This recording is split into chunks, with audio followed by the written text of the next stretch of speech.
শহীদ president Zia Rahman বাংলাদেশের রাজনীতিতে একটি এমন নাম, যে নাম প্রতি মুহূর্তেই স্মরণ করতে হয়। আমরা বিশ্বাস করি যে নির্বাচন কমিশন যোগ্যতার সঙ্গেই এই নির্বাচন পরিচালনা করতে পারে। আধুনিক বাংলাদেশের রূপকার শহীদ প্রেসিডেন্ট জিয়াউর রহমান উত্তমের ৯০তম জন্মবার্ষিকী উপলক্ষে আজ আমরা বাংলাদেশ জাতীয়তাবাদী দলের পক্ষ থেকে আবার জিয়ারত করতে এসেছি, শ্রদ্ধা জানাতে এসেছি। একই সঙ্গে আমরা বাংলাদেশ জাতীয়তাবাদী দলের চেয়ারম্যান জনাব তারেক রহমানের পক্ষ থেকে আজকে এখানে আমরা দলের প্রতিষ্ঠাতা শহীদ প্রেসিডেন্ট জিয়াউর রহমান বীর উত্তমের মাজারে শ্রদ্ধাঞ্জলি অর্পণ করতেছি।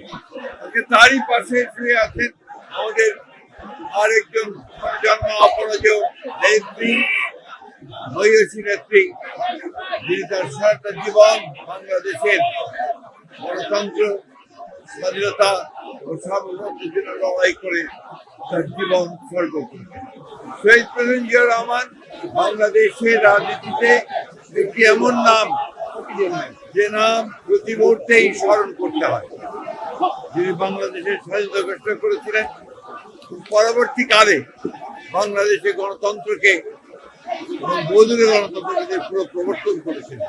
সেই জন্যে আমরা বাংলাদেশের মানুষ প্রতি বছর স্মরণ করি তার অনুষ্ঠিত যে পথ, সেই পথে আমরা সামনের দিকে এগিয়ে যাই। একটা উদার গণতান্ত্রিক বাংলাদেশ প্রতিষ্ঠা করবার লক্ষ্যে ফেব্রুয়ারি মাসে 12 তারিখে নির্বাচন ঘোষিত হয়েছে।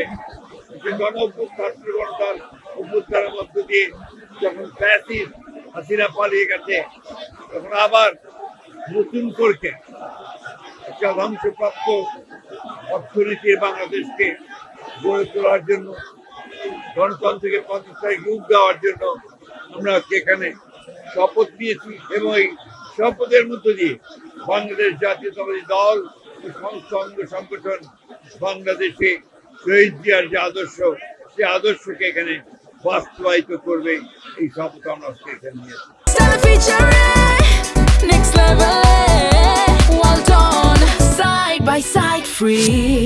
আমরা এখন পর্যন্ত নির্বাচন কমিশনকে দেখেছি যে মোটামুটি ভাবে তারা যোগ্যতার সঙ্গেই কাজ করছে। আমাদের যে সমস্যাগুলো আমরা মনে করছি, সেগুলো আমরা গতকাল তার সামনে তুলে ধরেছি। এবং আমরা বিশ্বাস করি যে নির্বাচন কমিশন যোগ্যতার সঙ্গেই এই নির্বাচন পরিচালনা করতে পারে।